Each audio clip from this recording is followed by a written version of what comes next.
the name. You got to tell everybody there, all right?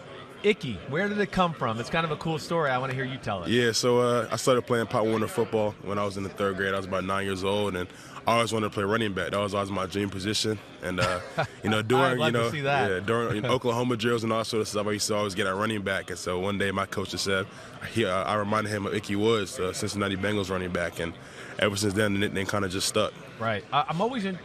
I mean, you know how to do the Ickey shovel? I do. I actually added my own little spin to it, but I'm saving it, so when I get the opportunity to score. Oh, so when you get the old offensive lineman touchdown, you're going to give us the Ickey shuffle. Yes, sir. Yes, all sir. right, That's all the right. plan. Damn, I want you to get up and do it, but let's not do that right now. All right, other thing I'm interested in always, football. Your family, if I'm not mistaken here, mom's from Nigeria? Yes, sir. Or dad too? Yes, sir. All right.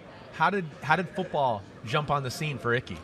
Oh, growing up, I played all the sports, and I played basketball, soccer, flag football, and then I just started, watching a lot of NFL, and I just really wanted to start playing tackle football. So it took me a while, to convince my mom to let me play. Yeah, that's what I was going to say. But they were probably like, soccer is what we do in Nigeria. Yeah, you don't play this sport. Soccer and basketball are probably the 2 main sports, but, I just kept pressing her about it. Me and my twin brother, OC, just kept talking to her about it, and she finally let us play in the 3rd grade. Yeah, okay, cool.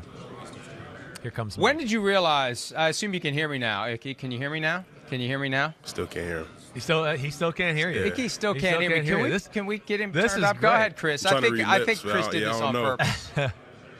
I did it on purpose. This is Go awesome. ahead, It's Chris. just you and me, man. The heck with that guy, okay? All right, so other thing.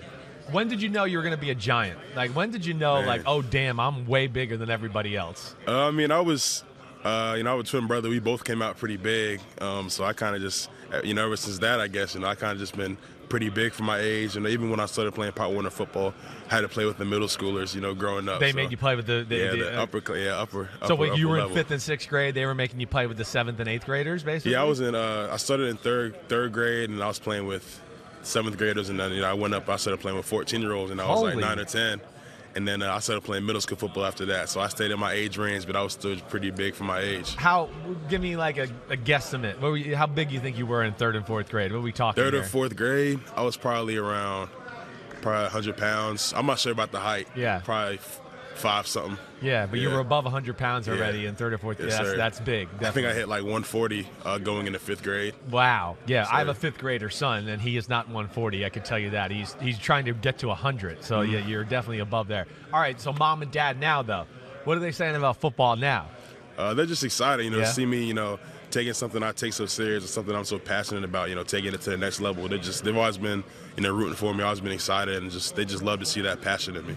Right. All right, so this experience here, you're going to do the whole workout tomorrow? Everything, but I haven't decided if I'm going to bench or not yet. That'll be a game time decision. But, Why aren't you going to bench, dude? I always want to stay fresh in my 40. Make sure it's having it all in one day. It might be a lot on the body. So I've been talking with my trainers, and we'll make that decision when it's time to make it. Yeah. But all the running and the skill work I plan on doing, the jumping, all that. So for everybody out there, offensive tackle. Do you feel like it's? I mean, everybody talks about you being one of the top picks in the draft out of the tackle position. Do you feel like you got position versatility though? Like, would you be able to play guard if you got in there and did that? You got experience. I haven't broken down your film yet. All right, so forgive me.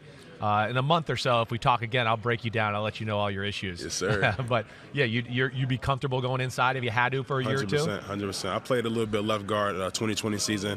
I played some guard throughout high school, so I definitely feel comfortable moving inside.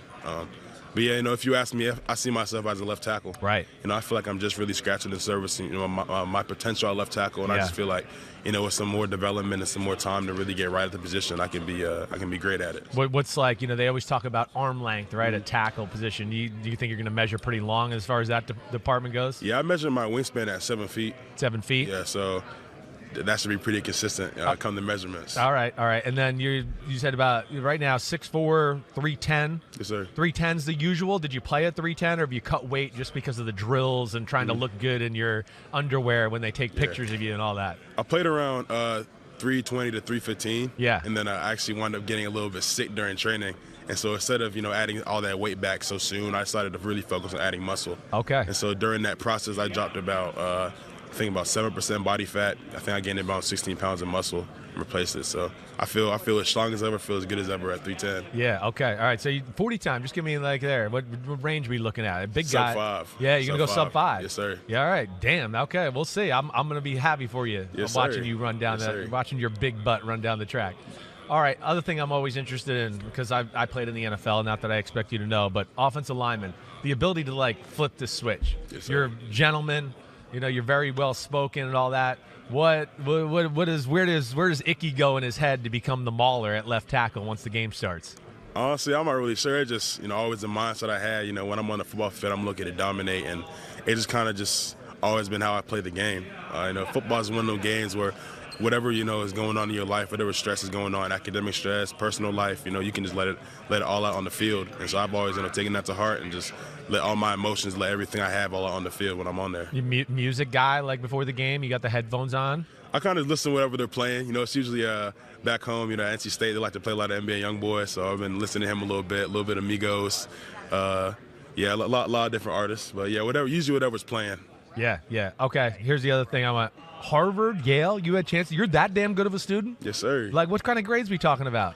Yeah, coming out of high school, I definitely had the Harvard and Yale offer. I maintained a 3.0 average, above a 3.0 average, all throughout my time at NC State. Right. That's something I've definitely taken pride in. But, almost went Ivy League.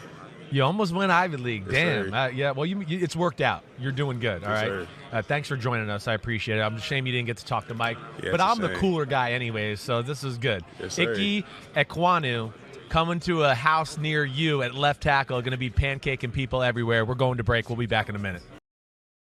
Hi, I'm Mike Tirico, and thanks for watching. Make sure to hit subscribe for the latest news and highlights from NBC Sports.